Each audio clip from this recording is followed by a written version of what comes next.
సుప్రభాతం official channel. నేను మీ Sravanthi. So మన సిద్దిపేట జిల్లాలో శరభేశ్వర ఆలయంలోనైతే ఈరోజు కోట శ్రీనివాస శర్మ ఆధ్వర్యంలో అంగరంగ వైభవంగానైతే కార్తీక దీపోత్సవం అయితే జరుపుకుంటున్నారు. సో ఇక్కడ శరభేశ్వర ఆలయంలో మనం ఉన్నాము. సో చాలా మంది సుహాసినులు ఈ కార్యక్రమంలో పాల్గొంటున్నారంటే ఒకసారి చూడొచ్చు. నన్ను కూడా లోపలికి నెట్టేస్తున్నారు, నన్ను కూడా ముందరికి రాణిస్తలేరు, మాట్లాడిస్తలేరు.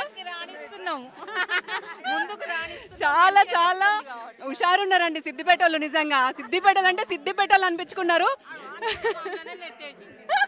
సో ఒక్కసారి కార్తీక మాసం గురించి, అలాగే కార్తీక మాసంలో జరుపుకునే కార్తీక దీపోత్సవం గురించి కూడా ఇక్కడ ఉన్నటువంటి మహిళల్ని మనం అడుగుదాము.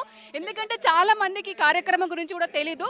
ముఖ్యంగా ఈ జనరేషన్ పిల్లలకైతే అసలే తెలీదు. వెళ్తున్నామా, టెంపుల్కి వెళ్తున్నామా, దేవుని దర్శనం చేసుకుంటున్నామా, మన కోరికలు మొక్కుకుంటున్నామా అన్నట్టుగా అనుకుంటున్నారు. కానీ కార్తీక మాసం గురించి అయితే ఎవరికి కూడా తెలియదు. సో ఇక్కడ మనతో మాట్లాడడానికి ఒక ఆంటీ ఉంది, చాలా చక్కగా కూడా నాకు ఇందాక చెప్పింది కార్తీక మాసం గురించి. ఘంటసాల లాగా చెప్తుంది, ఏ క్వశ్చన్ అయినా ఆన్సర్ ఇస్తుంది. లక్ష్మ ఆంటీ, సిద్దిపేట లక్ష్మీ గుడి దగ్గర ఇల్లు. లక్ష్మీ ఆంటీ అంటే అడ్రస్ తో సహా చెప్తుందండి. ఒక్కసారి ఆంటీతో కూడా మాట్లాడదాం, ఎందుకంటే ఎంత చక్కగా చెప్తాది, ఎంత రీచ్ అవుతుంది, ముఖ్యంగా జనాలకు ఎంత రీచ్ అవుతుంది అని చెప్పేసి కూడా మనం తెలుసుకుందాం. హలో ఆంటీ, నమస్తే. హలో నమస్తే. లక్ష్మి గారని ఇందాక ఈ ఆంటీ చెప్పింది మీ పేరు. ఇప్పుడు నేను మిమ్మల్ని అడుగుతున్నాను, మీ పేరు మెన్షన్ చేసుకుని నాకు చెప్పండి. ముఖ్యంగా కార్తీక దీపోత్సవం గురించి మనకు చాలా చక్కగా వివరించాలని చెప్పేసి అనుకుంటున్నాను. అవునా, చెప్తాను. నా పేరు లక్ష్మి, కొంచెం లక్ష్మి గారు. సిద్దిపేటలో ఏమంటాం మేము. సిద్దిపేట అంటే చాలా ఫేమసేరా. భక్తి ముక్తి అన్నీ. ఈ కార్తీక మాసం ఇంకా స్పెషల్. ఏది చేసినా గొప్ప కార్యక్రమాలు చేస్తుంటారు. అన్ని కార్యక్రమాలు గొప్పగానే అవుతాయి. ఈ కార్తీక మాసం ఇంకా హరిహర ప్రీతికరమైన మాసం. అన్నిటికీ శివుడు కేశవుడు ఇద్దరికి ప్రీతి చెందే మాసము ఈ కార్తీక మాసంలో. ఏది చేసినా, చిన్న దానం చేసినా గొప్ప ఫలితం ఇస్తుంది. అంటే ఆవగించంత పుణ్యం చేసినా అది అంటే శాఖోపశాఖలు అవుతుంది, అనంతమైన ఫలం అని కార్తీక పురాణము, దానము, అన్నిటికంటే దీపం శ్రేష్టం. ఎందుకు అదే దీపం ఎందుకు శ్రేష్టం అదే చెప్పండి. దీపం అంటే అబ్బో చాలా ప్రాముఖ్యత. దీపము అంటే తర్వాత అయితే మనం అజ్ఞాన చీకట్లు దొరికించేది దీపం. దీపం అంటే దీపం ముట్టిస్తే వెలుగు వస్తుంది, లేకుంటే చీకటి ఉంటుంది. అది బహిర్ముఖం. ఈ దీపజ్యోతి వెలిగించి అజ్ఞానదంత నిర్మూలం జ్ఞానజ్యోతి ప్రకాశకం పూజోపక్రమ సందర్భే జ్యోతి ప్రజ్వలనం శుభం. అన్నిటికి శుభసూచకం దీపం. అంటే మన లోపల ఉన్న జ్ఞాన దీపం వెలగాలరా. అసలు దీపం అది గట్ల. ఆ దీపం ముట్టియాలే. ఈ దీపం మన లోపల, అందరి లోపల ఉన్నది ఆత్మ జఠరాగ్ని, ఆ శక్తి కాంతి స్వరూపం, ఆ దీప స్వరూపం. భగవద్గీతలో ఏం చెప్తాడు?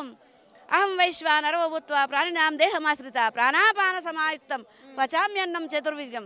మీ జఠరాగ్ని రూపంలో నేనుండి మీరు చేసే పనులకన్నీ, మీరు తినే తిండి అయినా, మీరు తినే ఆహారమైనా అన్ని జీర్ణం చేస్తూ మీ లోపల జ్ఞానజ్యోతులు వెలిగించే తత్వాన్ని నేను. మనమందరం ఏమనుకుంటాము? నేను అనుకుంటాము. నువ్వు నేను కాదు, నీ లోపల నేను. ఆ ఆత్మజ్యోతి వెలగాలమే ఆ దీపం యొక్క ప్రాముఖ్యత. చాలా చాలా అజ్ఞానం తొలగించి జ్ఞానం ప్రసాదించే దీపమే. కాబట్టి ప్రతి ఒక్కరు అందరూ పాల్గొనాలి. ఇంకా కార్తీక మాసంలో ఇంకా ఎక్కువ శక్తివంతమైన ఎన్నో కథలు కూడా కార్తీక పురాణంలో. చిన్న ఎలుక కూడా ఆ దీపం వత్తి అది తిందామని వచ్చి, ఆ దీపం నెయ్యి వాసన వస్తుంటుంది కదా, అది తిందామని వచ్చి ఈ దీపం వత్తి పట్టుకొని ఇంకో దీపం దగ్గర ఆగే వరకు అది వెలుగుతుంది.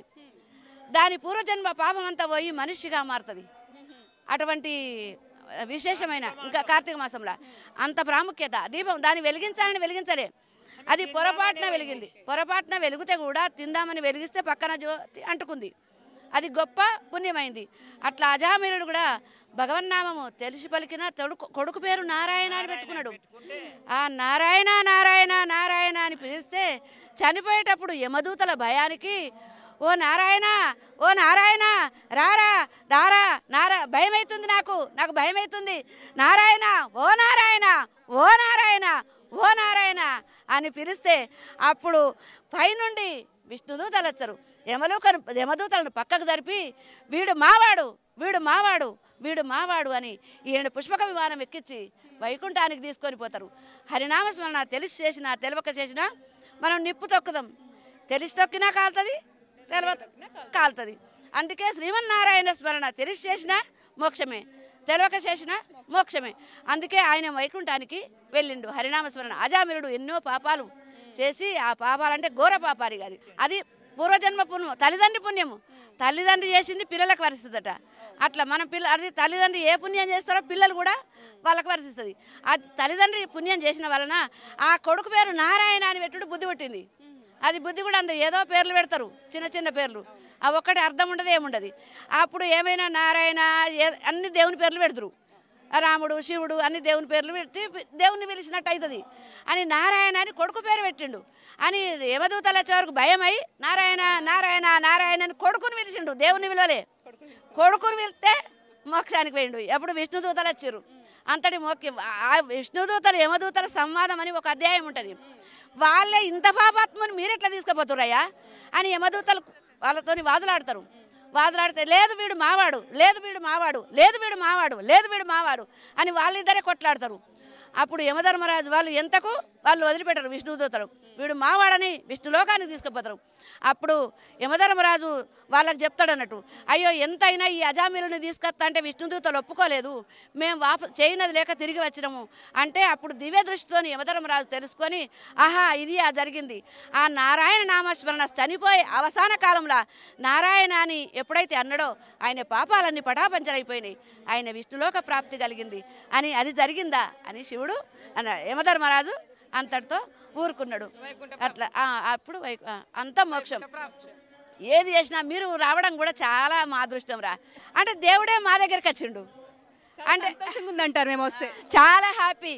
దేవుడే మా దగ్గరికి వచ్చినట్టు అనిపిస్తుంది. నాకు హైదరాబాద్ పోవాలి, ఈ దీపోత్సవంలో రోజు పాల్గొనాలి, కానీ పోలేము, ఇక్కడికనే చేసుకుంటున్నాం. కానీ మీరు మా దగ్గరికి వచ్చినట్టు దేవుడు మా దగ్గరికి వచ్చినట్టే కదా. చాలా హ్యాపీ. మీకు కూడా శ్రీరామ రక్ష. మీకు థ్యాంక్ యూ అండి. వాళ్ళకు అనంత కోటి ధన్యవాదాలు. శ్రీరామ రక్ష. Thank you aunty. చాలా చక్కగా కూడా వివరించారు. సో చాలా మంచి అర్థమైంది కూడా, ఎందుకంటే అంత చక్కగా క్లియర్గా అయితే మనకు చెప్పడం వలన అయితే